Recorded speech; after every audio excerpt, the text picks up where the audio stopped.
Halo, perkenalkan nama saya Sylvie Aini Hatimah dengan NIM 1909228 dari kelas keperawatan 1B. Dalam video ini saya akan menjelaskan mengenai struktur dan fungsi otak. Sebelum ke inti pembahasan, di sini saya akan menjelaskan tentang pengertian dari otak itu sendiri. Otak merupakan organ yang berfungsi sebagai pusat koordinasi seluruh bagian tubuh. Organ ini terletak di dalam kepala dan dilindungi oleh tulang tengkorak. Ukurannya sendiri bervariasi. Pada orang dewasa, otak bisa memiliki berat antara 1,3 sampai 1,4 kg dan volume sekitar 1,7 liter.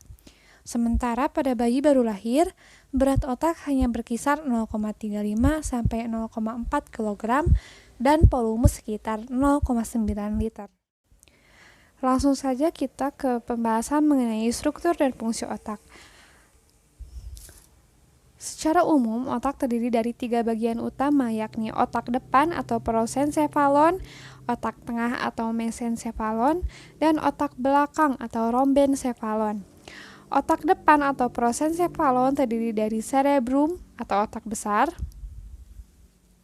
kemudian thalamus, hipotalamus, dan kelenjar pituitari. Kemudian mesencephalon terdiri dari tectum dan tegmentum. Di mana letaknya dan seperti apa gambarnya nanti saya akan jelaskan di gambar yang berikutnya. Kemudian rhombencephalon atau otak belakang terdiri dari pons, medula oblongata, dan cerebellum atau otak kecil. Yang pertama akan kita bahas yaitu mengenai cerebrum atau otak besar.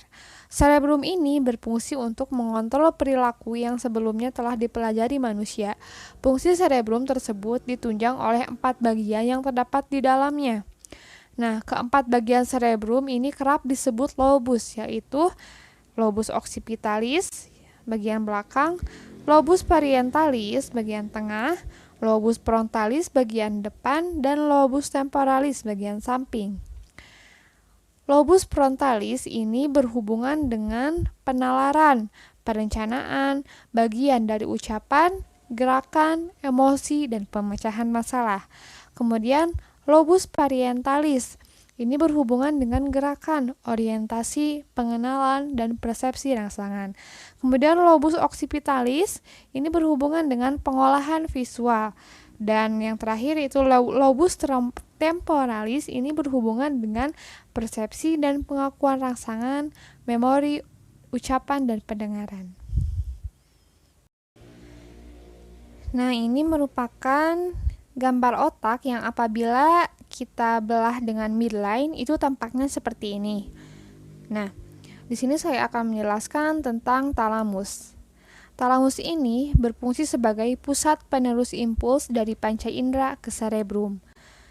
Kemudian hipotalamus ini berfungsi sebagai pusat koordinasi sistem syaraf autonom atau sistem hormon dan kelenjar pada manusia yang mengendalikan kestabilan suhu tubuh, selera makan, lapar dan haus, tekanan darah, metabolisme karbohidrat dan lemak, mengatur keseimbangan jumlah cairan, tingkah laku, hingga pola tidur.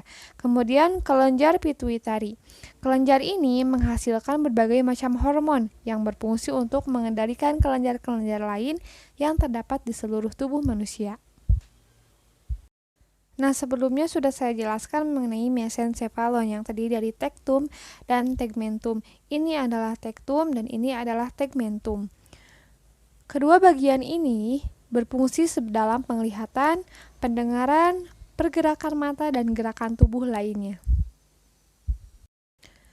Nah, selanjutnya akan kita bahas mengenai bagian otak belakang yang terdiri dari cerebellum atau otak kecil, pons, dan medula oblongata.